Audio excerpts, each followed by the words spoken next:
تو ان کو یہ سمجھانا تھا کہ اللہ کیا ہے، اس لیے کہ جیسا کہ میں نے یہ لفظ کہا کہ اللہ کیا ہے، تو دین اس کی بھی اجازت نہیں دیتا۔ دیکھیے، اگر ہم سوال کریں وہ کیسا ہے، وہ کیا ہے، وہ کہاں ہے، تو ظاہر ہے کہ یہ سوالات اٹھ رہے تھے۔ کہاں ہے، کیسا ہے، کیا ہے؟ تو اس کیا، کیسے اور کہاں کو عادتاً استعمال نہ کیا جائے، یہ عادت کیسے چھڑائی جائے، کس طرح اسے یاد کریں، کیسے اس کا نام لیں۔ یہ آج 1400 سال کے بعد ہم یہاں بیٹھ کر بات چیت تو کر سکتے ہیں، مسجدوں میں اذانیں تو ہو سکتی ہیں، نمازیں تو دل بھر کے ہو سکتی ہیں، مسجدیں خوب بنائی جا سکتی ہیں، اللہ اللہ کرو اس کے نعرے ہو سکتے ہیں، صرف اللہ کو پکارو کسی کو نہ پکارو، یہ سارے فارمولے بن سکتے ہیں، لیکن 1400 برس پہلے ذہنوں میں یہ بٹھا دینا کہ جو کبھی نہ دکھائی دے گا، جو کبھی نہ دکھائی دیا تھا، جو کہیں نہیں رہتا، اس کا کوئی مقام نہیں ہے، کیسے منوایا جائے، یہ علی کا کارنامہ۔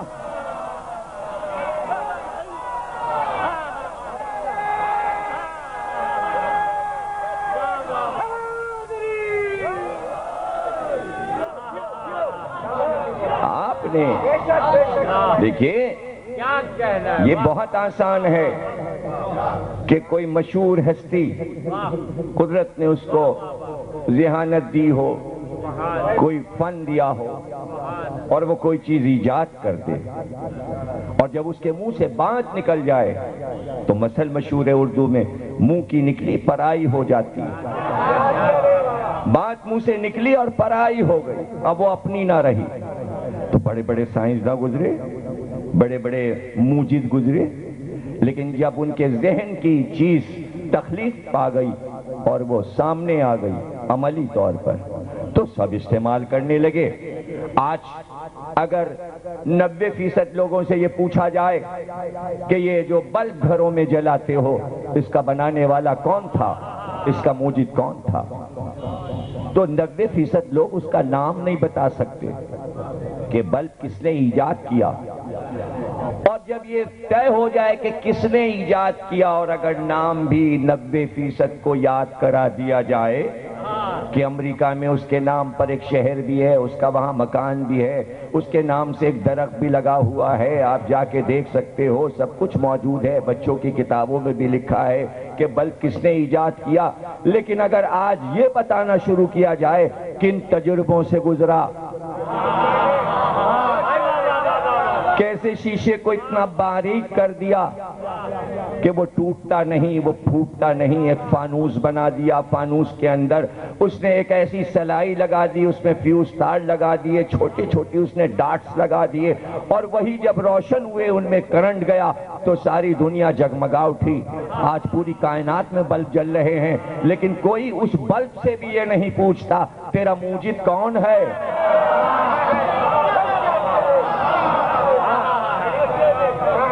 ہمیں کیا لینا دینا کہ بلب کس نے بنایا، بس بازار میں بکتے ہیں، ہم لے کے لگا دیتے ہیں، ٹھیک ہے، بہت اچھی بات ہے۔ آج یہ چھوٹی سی چیز ہے، اس دور میں چلے جاؤ جب لالٹینیں جلاتے تھے، موم بتی جلاتے تھے، چراغ جلاتے تھے، پیٹرول میں لیمپ جلاتے تھے، گیسیں جلاتے تھے، تو اس وقت کہاں تھے یہ بلب؟ دیا نہ اس نے کچھ کوئی تحفہ دیا کہ دنیا جگمگا اٹھی، ہے تو نہ کوئی سائنس کا محسن صحیح، آپ کا نہ صحیح، اور آپ تو اپنے محسنوں کو ماننے ہی کو تیار نہیں۔ وہ بلب مل گئے، ہمیں کیا کرنا کس نے بنایا اور کس نے نہیں بنایا، ہم محسن نہیں مانتے۔ اس نے کیا ہمارے اوپر احسان کیا، ایک چیز بازار میں آ گئی، ہم نے پیسے دے کے خرید لیا۔ تو ظاہر ہے کہ وہ سائنسداں کہ جو ایٹم بم کا فارمولہ دے رہا ہے اور شکاگو کی ایک بلڈنگ میں جہاں وہ بن رہا ہے، کتنی تجربوں سے گزر کے کیسے آئنسٹائن نے ایک فلسفہ دے کر اور کہاں پہنچا دیا کہ ایک ایسی چیز متعارف ہو گئی جسے عربی میں لا یتجزا کہتے ہیں، یعنی وہ ذرہ، وہ ذرہ جزو لا یتجزا، جس کا مزید کوئی ٹکڑا نہ ہو سکے، یعنی ایٹم کو توڑا نہ جا سکے۔ تو جہاں ایٹم توڑ دیا گیا وہاں وہ بم ہو گیا۔ جب ذرہ ٹوٹا، میں تھیوری پڑھ رہا ہوں آئنسٹائن کی، گھبرائیے گا نا، حالانکہ میں کوئی سائنسداں نہیں ہوں نا میں سائنس کا طالب علم ہوں، لیکن پڑھ تو سبھی کچھ سکتا ہوں، کوئی مسئلہ ایسا نہیں۔ اس لیے کہ آج کل تو نہج البلاغہ فلسفہ موضوع ہے، تو آج کل تو فلسفہ پڑھا جا رہا ہے، لیکن مثالوں میں سب کچھ آ سکتا ہے، ہر چیز۔ ایک تو یہی الزام تھا نا کہ تاریخ پڑھتے رہتے ہیں، حالانکہ تاریخ کہاں پڑھتا ہوں میں تو آج کل فلسفہ پڑھ رہا ہوں، نہج البلاغہ۔ اس سے پہلے ادب پڑھا، میر انیس، اب کہ میں نے اس سال تاریخ پڑھی ہی نہیں۔ اس سال میں نے عربی ادب پڑھنا ہوں یا اردو ادب پڑھا تھا، وہ بھی فلسفہ ہے، یہ بھی فلسفہ ہے۔ بہرحال یہ سب چیزیں بھی دیکھتے رہا کیجیے۔ کہنے کا مطلب یہ ہے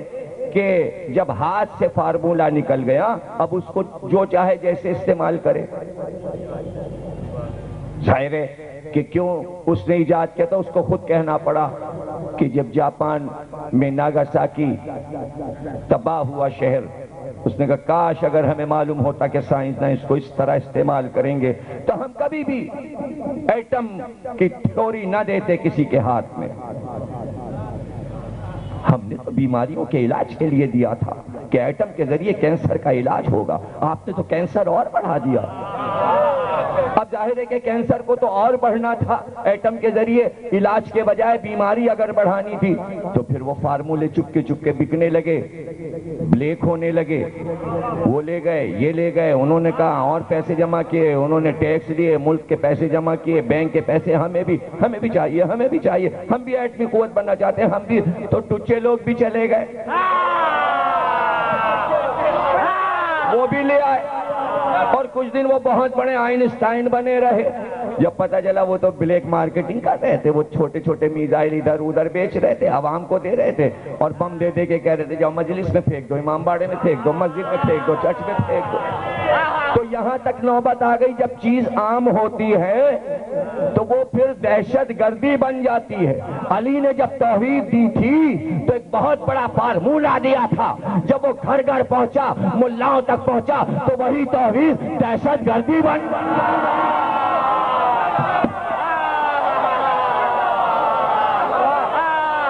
اس لیے نہیں آیا اللہ ایک کا عقیدہ۔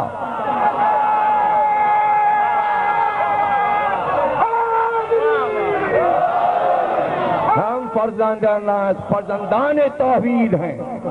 ہم توحید کے بیٹے ہیں، ہم فرزندان توحید ہیں۔ وہ کہہ رہا ہے لم یلد ولم یولد، نہ میں کسی سے پیدا نہ میرا کوئی بیٹا، یہ کہ ہم سب بیٹے۔ کیا کہیں، واہ واہ واہ واہ واہ، یعنی کیسے آپ صرف اس پہ بات کیجئے، چھوڑ دیجئے مسئلہ نبوت کا، چھوڑ دیجئے مسئلہ امامت اور خلافت کا۔ اگر جس چیز کو آپ کہہ رہے ہیں بھئی یہی رکھنا ہے توحید اللہ ایک، تو اللہ ایک پر تو 50 اشرے پڑھے جا سکتے ہیں، اور یہ پوچھا جا سکتا ہے کہ کیا اللہ ایک آپ صحیح مان رہے ہیں؟ صرف یہ کہہ دینا کہ اللہ ایک ہے کام ہو گیا؟ میں آپ سے پوچھوں، کیا اسی کو عقیدہ اور مذہب کہتے ہیں؟ کیا آپ نے زبانی کہا ہاں اللہ ایک ہے، اور اس کے بعد آپ نے کہا 1,24,000 انبیاء ہیں، اس کے بعد 4 خلفاء ہیں، اور اس کے بعد سلطنت اور حکومت، بات ختم ہو گئی؟ بھئی یہی ہے عقیدہ مسلمانوں کا، یہی عقیدہ؟ تو پھر یہ پورا قرآن کیوں بھرا ہوا ہے؟ کیا قرآن کے ہر صفحے پہ یہی لکھا ہے اللہ ایک اللہ ایک اللہ ایک اللہ ایک اللہ ایک؟ پورے قرآن میں بس یہی لکھا ہے اللہ ایک؟ اگر یہی عقیدہ ہے کہ اللہ ایک، بھائی یہ تو بچے کو سکھاتی ہے ماں بیٹا کہو، جب وہ تتلاتا ہے جب اس سے کہا جاتا ہے بیٹا کہو تو وہ بھی کہتا ہے اللہ ایک۔ ابھی تو زبان صاف نہیں ہے، ایک میں تو زبان ہی صاف نہیں ہوتی، جب زبان صاف ہوتی ہے تو آگے بھی تو کچھ بتایا جاتا ہے، جب زبان صاف ہوتی ہے اسے بولنا آ جاتا ہے تو پھر ماں یہ بتاتی بیٹا سوال تم یہی کرو گے نا کہ ایک کیوں ہے،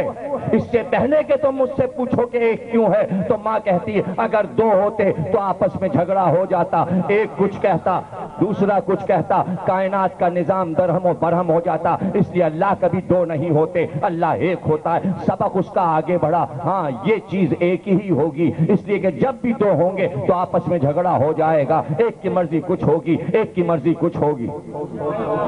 اب توحید کا سبق بڑھنے لگا، بڑھتا گیا تو اب جب آگے بڑھا بچے کو نماز پڑھنا آئی، اب اس کو پتا چلا اب دربار میں حاضری بھی ہے لیکن دربار کہیں نہیں ہے، دربار وہی ہے جہاں تم اس کو یاد کر لو وہی دربار بن جاتا ہے، وہی جگہ مسجد بن جاتی ہے۔ مسجد کے معنی سجدہ کرنے کی جگہ ہے، جہاں سجدہ کیا جائے وہی مسجد ہے، جہاں سجدہ، یہ نہیں کہ زمینوں پہ قبضہ کیا، چار دیواری اٹھائی، مینار بنائے، یہ نہیں کہا قرآن نے۔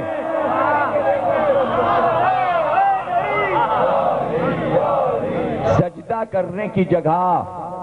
جہاں بھی تم نے سجدہ کیا اسی کو کہیں گے مسجد، اور جب تم وہاں پہنچ گئے اس کے دربار میں سر کو جھکانے کے لیے تو پھر اب اس کی تعریفیں کرو، بتاؤ کیسا ہے وہ، جو کچھ خود اللہ اپنے بارے میں کہہ رہا ہے وہ سب کچھ پڑھو، سورہ الحمد پڑھو، سورہ اخلاص پڑھو، اور پھر اس کی بارگاہ میں رکوع اور سجود کے ساتھ اختتام پذیر یہاں تک کہ اس نبی پر سلام کر کے عبادت الہی کو ختم کرو کہ اس پر سلام جس نے ہم کو یہ طریقہ سکھایا، اس پر سلام جس نے ہمیں نماز دی، اس پر سلام جس نے ہمیں اللہ ایک کہنا سکھایا۔ جب تک اس پر سلام نہ ہو جائے تب تک نماز کامل نہیں۔ کون کہتا ہے محمد کے بغیر توحید پوری ہو گئی؟ محمد توحید میں شامل ہے، الگ سے کوئی عقیدہ نہیں ہے۔ بھائی آپ سمجھ رہے ہو نا؟ آپ نے پارٹیشن کر دیا، آپ نے کہا اللہ ایک یہ توحید ہے، محمد یہ نبوت ہے، علی یہ ولایت ہے، نہیں یہ پوری توحید ہے۔ جب تک یہ نہ کہو اللہ محمد علی تب تک اللہ نہیں ہے۔